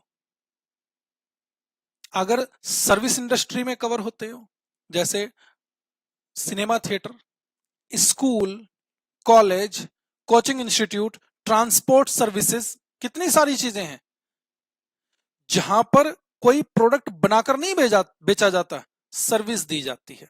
तो जहां सर्विस दी जाती है वो अपनी कॉस्ट कैसे निकालेंगे उसे हम सीखेंगे यहां पर, ऑपरेटिंग कॉस्टिंग। इसे सर्विस कॉस्टिंग भी कहते हैं, ऑपरेटिंग कॉस्टिंग भी कहते हैं, इसे कॉस्टिंग इन सर्विस सेक्टर ऐसे भी कहा जाता है। तो यहां पर एक ऑपरेटिंग कॉस्ट शीट बनाना सीखा जाता है, वो हम सीखेंगे जब हम इस टॉपिक पर पहुंचेंगे तब। इतनी बात ठीक है? आगे चलते हैं, अब है कॉस्ट अकाउंटिंग टेक्निक्स। जरा ध्यान देना, कोई भी इंडस्ट्री है, फ्यूचर हर कोई एस्टिमेट करके चलता है, चाहे कम करे या ज्यादा। आप आज हमारी क्लास देखना स्टार्ट कर रहे हैं एक एस्टिमेट लेकर कि आने वाला अटेम्प्ट आपको क्लियर करना है। एस्टिमेट कर रहे हो ना पहले से, तो एस्टिमेट कर रहे चल रहे हो कि अच्छा, कॉस्ट अकाउंटिंग हम आज से स्टार्ट करेंगे तो लगभग अगले 4 महीने में हमारा ये सब्जेक्ट कंप्लीट हो जाएगा, या हम डेली बेसिस पर देखेंगे तो 2 से 2.5 महीने के अंदर ये हमारा सिलेबस कंप्लीट हो जाएगा। ये जो आप सोच रहे हो यही है बजट बनाना। हर कंपनी लास्ट ईयर में उसने कितना प्रॉफिट अर्न किया है, नेक्स्ट ईयर में प्रॉफिट उससे ज्यादा अर्न करना चाहेगी या कम, उससे ज्यादा अर्न करना चाहेगी। अच्छा, लास्ट ईयर में हमने 1 करोड़ का प्रॉफिट अर्न किया है, नेक्स्ट ईयर में हम 1.2 करोड़ का प्रॉफिट अर्न करना चाहते हैं, 1 करोड़ 20 लाख का प्रॉफिट अर्न करना चाहते हैं। अच्छा, ये प्रॉफिट अर्न करेंगे तो हमें सेल कितनी करनी पड़ेगी, आज प्लान कर रहे हैं, आज एस्टिमेट लगा रहे हैं कि 1.2 करोड़ का प्रॉफिट अर्न करने के लिए कितनी सेल करनी पड़ेगी। आज जब वो कैलकुलेशन ऑन पेपर आ जाएगी ना, उसे हम नाम देंगे सेल्स बजट। अच्छा, इतनी सेल करनी पड़ेगी। अच्छा, इतनी सेल तो तब कर पाएंगे ना जब पहले प्रोडक्शन करनी पड़े। तो प्रोडक्शन कितनी करनी पड़ेगी, ऑन पेपर कैलकुलेशन हो जाएगी प्रोडक्शन बजट। सर, इतनी प्रोडक्शन करने के लिए मटेरियल कितना चाहिए, मटेरियल बजट। वर्कर कितने हायर करने पड़ेंगे, लेबर बजट। मशीनें कितनी लगानी पड़ेंगी, मशीनरी बजट। ये कौन से पीरियड के लिए कैलकुलेशन कर रहे हैं हम, फ्यूचर के लिए हमें क्या करना है इतना प्रॉफिट अर्न करने के लिए। यानी एक प्रॉफिट का टारगेट लेते हुए सेल कितनी करनी है, सेल्स बजट, प्रोडक्शन कितनी करनी है, production budget, material budget, purchase budget, labour budget, machinery budget और डिफरेंट टाइप्स ऑफ बजट। ये सारे बजट कैसे बनाए जाते हैं सीखेंगे हम यहां पर बजटरी कंट्रोल के अंदर। ठीक है, बजटरी कंट्रोल के अंदर नेक्स्ट टॉपिक है हमारा मार्जिनल कॉस्टिंग। अभी मार्जिनल कॉस्टिंग को इन शॉर्ट मैं आपको डिस्कस नहीं कर सकता, डिस्कस करूंगा तो समझ कुछ नहीं आएगा। मार्जिनल कॉस्टिंग को अभी रहने देते हैं, जब चैप्टर आएगा तब डिस्कस कर लेंगे इसे भी पूरा डिटेल में। अभी इन शॉर्ट इसे नहीं बताया जा सकता। स्टैंडर्ड कॉस्टिंग, ये स्टैंडर्ड कॉस्टिंग क्या है, मैंने जैसे अभी कहा बजट। आज से कोई नया साल स्टार्ट होने वाला है, हम इस साल में कितना प्रॉफिट अर्न करना चाहते हैं, कितना कितना काम करेंगे, एस्टिमेशन आज ही लगा लिया, बजट बना लिया। अच्छा, उस बजट के अकॉर्डिंग काम करते गए करते गए करते गए करते गए करते गए करते गए, ये साल भी कंप्लीट हो गया। अच्छा, एक्चुअल में जो हमने बजट बनाया था उतना ही प्रॉफिट अर्न हुआ, जरूरी है। एस्टिमेशन के बेसिस पर ही एक्चुअल भी होगा, जरूरी है। ऐसे तो आप सभी लोग सोचकर बैठे हैं कि सर मेरी भी फर्स्ट रैंक आएगी, मेरी भी फर्स्ट रैंक आएगी। हर स्टूडेंट चाहता है कि उसकी फर्स्ट रैंक आ जाए, बजट बनाकर चल रहा है और उसी के अकॉर्डिंग प्लान भी कर रहा है, लेकिन बिल्कुल वैसे ही एग्जीक्यूट होगा। और एग्जीक्यूशन हो भी गया तो क्या जरूरी है कि फर्स्ट रैंक सभी की ही आ ही जाएगी। बजट ही तो था, उस बजट पर आप काम करते जा रहे हैं करते जा रहे हैं करते जा रहे हैं, लेकिन वो एक्चुअल बजट से डिफर हो सकता है और क्या होता ही है। जब एक्चुअल अलग है और बजट अलग है, यानी हमने बजट बनाया था 1.2 का प्रॉफिट अर्न करेंगे, एक्चुअल में रह गया सिर्फ 90 लाख का प्रॉफिट। बजट था 1.2 करोड़ का प्रॉफिट अर्न होगा, एक्चुअल में 90 लाख का प्रॉफिट अर्न हुआ। अब इस डिफरेंस के पीछे क्या रीजंस हैं, किस वजह से हमारा एक्चुअल प्रॉफिट बजटेड प्रॉफिट से डिफर कर गया। क्या सेल कम हुई, सेल कम होगी तो प्रॉफिट कम होगा, या सर सेल तो जितना सोचा था, जितना बजट बनाया था उसके अकॉर्डिंग बेस्ट ही हमने अचीव की है, तो फिर क्या कॉस्ट बढ़ गई क्या। अगर कॉस्ट बढ़ गई है तो कौन सी कॉस्ट बढ़ी है, मटेरियल कॉस्ट ज्यादा इनकर हुई है, लेबर कॉस्ट ज्यादा इनकर हुई है, ओवरहेड ज्यादा खर्च हुए हैं, ये सारे एनालिसिस करना। अगर मटेरियल कॉस्ट ज्यादा खर्च हुई है तो क्यों खर्च हुई है, क्या महंगे रेट पर खरीदा है, मटेरियल का प्राइस बढ़ गया, या मटेरियल का प्राइस तो जितना था उतना ही है, प्रोडक्शन करते समय मटेरियल की वेस्टेज ज्यादा हो गई, ये एनालिसिस करना। और ये एनालिसिस क्यों किए जा रहे हैं, जो हो गया वो तो हो गया ना, ये एनालिसिस इसलिए किए जाते हैं ताकि जो रीजंस रहे इस साल में कि हमारा प्रॉफिट कम रहा, कम से कम ये रीजन नेक्स्ट ईयर में दोबारा ओकर ना हो, उन्हें प्रिवेंट किया जा सके।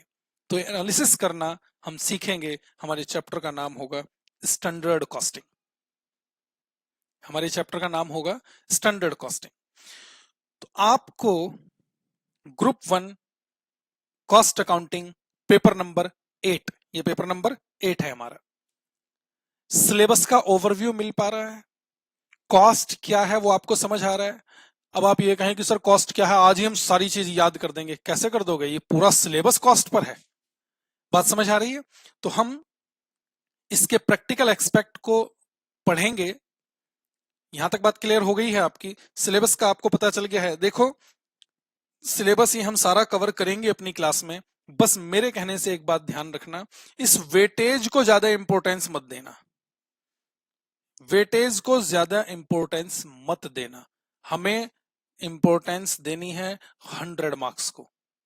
पेपर आएगा 100 मार्क्स का आएगा, ये गारंटेड है। ये 40 मार्क्स 30 मार्क्स 30 मार्क्स ये वेटेज बिल्कुल एग्जैक्टली सेम ही रहेगी, मैं गारंटी नहीं लेता हूं। इसलिए मैं आपसे क्या कह रहा हूं, 100 मार्क्स का आएगा, हर टॉपिक इंपॉर्टेंट है, हम पूरे 100 मार्क्स की प्रिपरेशन करेंगे, ये ध्यान रखिएगा। तो चलिए आज की क्लास में हम इतना ही रखेंगे और नेक्स्ट क्लास में हम स्टार्ट करेंगे मटेरियल चैप्टर से। ध्यान रहेगी बात सर, मटेरियल से ऊपर तो आपने यहां पर बेसिक कॉन्सेप्ट लिखा है, तो जो भी मैं आज डिस्कस कर रहा हूं वो सब बेसिक ही तो है, लिखा हुआ आपको बुक में मिल जाएगा, क्वेश्चन आंसर फॉर्मेट में मिलेगा, और वो सारी चीज आपको एक साथ समझ भी नहीं आएगी। वो जैसे जैसे हमारा सिलेबस आगे बढ़ता जाएगा ना, वो सारी चीजें आपको क्लियर होती चली जाएंगी बच्चे। लेकिन एक चीज का ध्यान रखिएगा, जब आप ये सिलेबस करेंगे तो आपने सीक्वेंस ये फॉलो नहीं करना है। जो आपको बुक दी गई है, उस बुक में जो कंटेंट में सिलेबस लिखा हुआ है, उस सीक्वेंस से आपको वो लेक्चर्स कंप्लीट करने हैं। ध्यान रखना, ये सीक्वेंस नहीं फॉलो करना है। जो बुक में कंटेंट में सिलेबस दे रखा है आपको, उसे सीरियल वाइज आप कंप्लीट करते हुए चलेंगे, material, labour, overheads, and then जो सीक्वेंस वहां पर दे रखा है उससे आपने वो कंप्लीट करना है। ध्यान रहेगी ये बात। नेक्स्ट क्लास हम स्टार्ट करेंगे मटेरियल चैप्टर से। आज की क्लास में यहीं तक रखेंगे, तो मिलते हैं नेक्स्ट क्लास में। Thank you very much.